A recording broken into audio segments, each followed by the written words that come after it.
Bismillahirrahmanirrahim.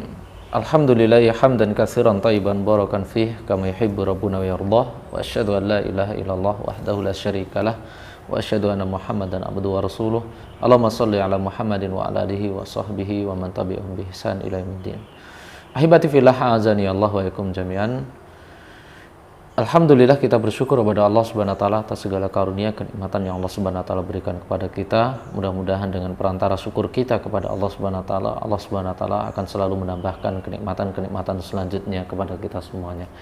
Kemudian salat serta salam mudah-mudahan selalu kita haturkan kepada qudwah hasanah kita, junjungan Nabi kita yaitu Nabi Muhammad sallallahu alaihi wasallam serta keluarganya, para sahabatnya, dan tidak lupa juga para pengikutnya yang senantiasa setia di atas jalan sunnahnya hingga yaumul qiyamah kelak. Ahibati fillah, azani Allah wa iyakum jami'an. Kita masih di dalam pembahasan yaitu bab tentang ringan tapi berat. Ya, ringan tapi berat ini adalah perkara yang memang benar-benar adanya di dalam syariat agama Islam ini, yaitu perbuatan yang ringan, yaitu amalan yang ringan ataupun bahkan ucapan yang ringan, akan tetapi berat nilainya di sisi Allah Subhanahu wa taala ataupun berat akibatnya di sisi Allah Subhanahu wa taala, ataupun kelak insyaallah akan kita membahas juga berat dampak pahala yang akan didapatkan di sisi Allah Subhanahu wa taala. Baik. Pada pertemuan kali ini sedikit saya akan membawakan salah satu hadis dari Abu Hurairah radhiyallahu taala anhu yang diriwayatkan oleh Imam Muslim rahimahullah taala, bahwasanya suatu ketika Rasulullah Shallallahu Alaihi Wasallam bersabda dan bertanya kepada para sahabatnya, atadruna manil muflis? Itu qala atadruna manil muflis? Wahai para sahabatku semuanya, tahukah kalian siapa itu manusia yang bangkrut? Ya, taib.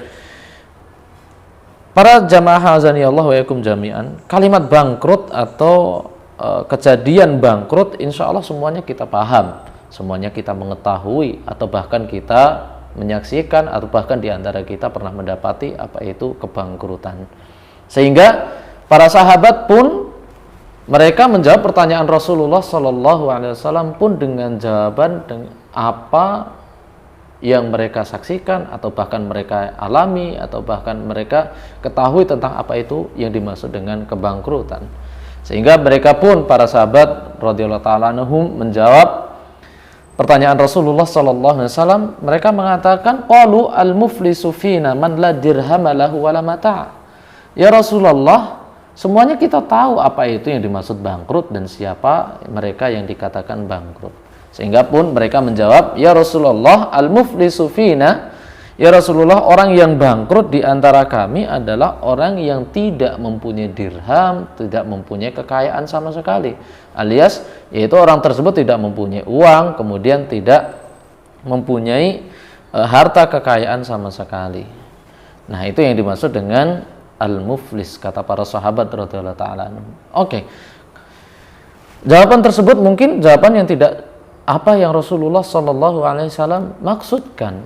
Akan tetapi lihatlah bagaimana fikihnya para sahabat, mereka benar-benar respect, benar-benar istilahnya tanggap terhadap pertanyaan Rasulullah. Ketika mereka mengetahui sebuah pertanyaan yang mereka ketahui jawabannya secara zahir, mereka pun menjawabnya. Akan tetapi di sini juga ada fikih besar dari Rasulullah sallallahu alaihi wasallam. Di antara fikih tarbiyah, fikih pengajaran adalah menanyakan kepada muridnya. Sehingga Rasulullah di sini bertanya kepada sahabat, tujuannya adalah Rasulullah ngasih tahu, ngasih ilmu. Dan ini adalah metode pembelajaran yang insya Allah sangat mengena sekali ketika seorang guru, ketika seorang bapak atau seorang murabbi, ketika mendapati muridnya, mendapati anaknya, mendapati anak didiknya dan sebagainya, mereka belum mengetahui apa perkara yang mereka maksud, maka dia pun menggunakan metode tanya jawab, yaitu komunikatif. Sehingga Rasulullah pun memberikan pemaparan kepada para sahabatnya. Al-muflisu min ummati, atau kata Rasulullah, innal muflisa min ummati ya'ti yaumal qiyamati bi sholatin wa siyamin wa zakatin wa ya'ti qad syatama hadha wa qadhafa hadha wa akala mala hadha wa safaka dama hadha wa daraba hadha. Orang yang dikatakan bangkrut, kata Rasulullah sallallahu alaihi wasallam, di antara umatku atau di sebagian umatku adalah orang tersebut datang kepada Allah, menghadap kepada Allah nanti di hari akhirat atau di yaumul qiyamah. Mereka membawa pahala solat, pahala siam, pahala zakat. Akan tetapi wa ya'ti qad syatama hada, akan tetapi dia datang kepada Allah Subhanahu wa taala membawa segudang pahala tadi, pahala solat, pahala siam, pahala zakat, akan tetapi dia syatama hada, akan tetapi dia yaitu mencaci orang, mencaci orang lain, wa qadha fahada, memberikan tuduhan-tuduhan palsu kepada orang lain, wa akala malahada, memakan harta orang lain, wa safaka damahada, mengalirkan darah orang lain, wa darabahada, dan dia juga memukul orang lain pula. Nah, inilah yang dimaksudkan oleh Rasulullah sallallahu alaihi wasallam, siapa manusia yang bangkrut kelak di yaumul qiyamah. Orang tersebut datang menghadap Allah. Dia datang menghadap Allah Subhanahu wa taala dengan segudang pahala, pahala salat, pahala siam, pahala zakat. Yang mana amalan-amalan tersebut, amalan salat, amalan siam, amalan zakat adalah amalan yang sangat utama di sisi Allah Subhanahu wa taala. Dan dia pun ketika di dunia mengamalkannya, menyempurnakannya sehingga datang kepada Allah Subhanahu wa taala, menghadap Allah Subhanahu wa taala pun membawa pahala yang sempurna, pahala siam, pahala salat, pahala zakat tersebut. Akan tetapi dia dikategorikan oleh Allah, dikategorikan oleh Rasulullah sallallahu alaihi wasallam termasuk orang-orang yang bangkrut. Kenapa dikatakan bangkrut? Dia membawa segudang pahala yang sempurna, pahala salat, pahala zakat, pahala siam tadi.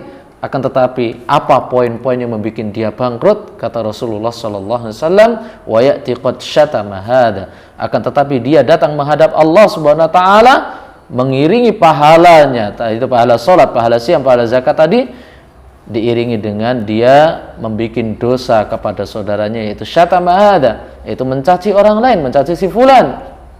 Wa qadhafa hada, dia menuduh dengan tuduhan palsu kepada si fulan. Wa akala mala hada, akan tetapi dia makan harta si fulan. Wa safaka dama hada, kemudian mengalirkan darah si fulan, mengalirkan darah orang lain. Wa daraba hada, dia mudah sekali bermudah-mudahan memukul orang lain.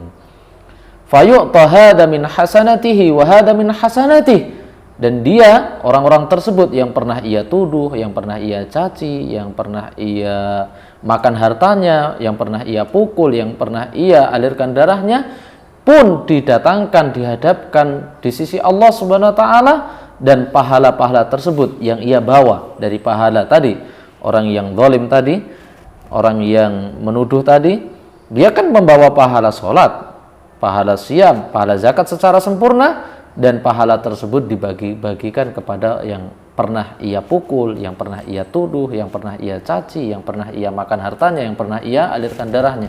Pahala-pahala tersebut dibagikan kepada mereka. Dibagikan kepada mereka yang pernah ia zalimi, yang pernah ia tuduh, yang pernah ia caci, yang pernah ia makan hartanya.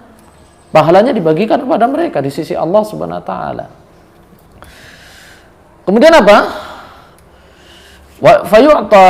Fayu'ta hada min hasanati wa hada min hasanati fa in faniyat hasanatuhu qabla an yuqdama alaihi ukhidha min khotoyahum faturihat alaihi summa turiha finnar. Lihatlah kenapa dia dikatakan orang bangkrut. Yang pertama tadi, pahala-pahala yang ia bawa di sisi Allah, dari pahala salat, pahala zakat, pahala siam yang ia bawa di sisi Allah, dibagikan kepada orang-orang yang pernah ia zalimi. Kemudian kata Rasulullah sallallahu alaihi wasallam, apabila pahalanya sudah habis, ketika dia sudah dibagi-bagi tadi, pahalanya sudah habis, sudah mentok, sudah tidak ada lagi pahala yang ia miliki, sudah dibagi-bagikan kepada orang yang pernah ia zalimi, orang yang pernah ia caci, orang yang pernah ia tuduh dan sebagainya. Kemudian kehabisan, maka dosa-dosa yang orang yang pernah ia zalimi, orang yang pernah ia tuduh, orang yang pernah ia caci, dilimpahkan kepada orang yang mendolimi tadi, orang yang membawa pahala sholat tadi, pahala zakat tadi, pahala siam tadi.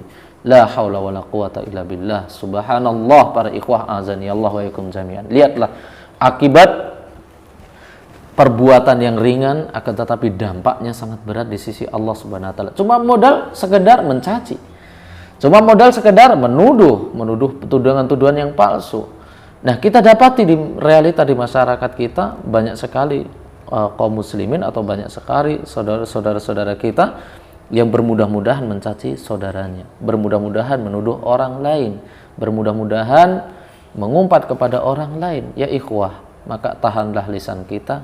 Para ulama mengatakan salamatul insani fi hifdzil lisan, selamatnya manusia itu juga dipengaruhi oleh ketika dia menyelamatkan lisan kita, saudaranya tidak terganggu, saudaranya tidak tertuduh, saudaranya tidak tercaci oleh lisan yang Allah Subhanahu wa taala anugerahkan kepada dia. Maka para ikhwah azani Allah wa yakum jami'an, ini adalah peringatan yang besar. Jangan sampai kita menjadi orang yang merugi kelak di yaumul qiyamah ketika kita datang kepada Allah Subhanahu wa taala membawa pahala salat sempurna, pahala zakat sempurna, kemudian pahala siam sempurna, akan tetapi pahala-pahala tersebut justru kita bagikan terhadap orang-orang yang pernah kita zalimi. Dan ingat, lebih bahayanya lagi adalah ketika pahala kita sudah habis dibagikan kepada mereka, maka dosa-dosa mereka akan dilimpahkan oleh Allah Subhanahu wa taala kepada kita semuanya. Nah, inilah hakikat orang yang bangkrut disebabkan amalan yang ringan akan tetapi sangat berat dampaknya di sisi Allah Subhanahu wa taala. Wallahu taala alam bisawab. Assalamualaikum warahmatullahi wabarakatuh.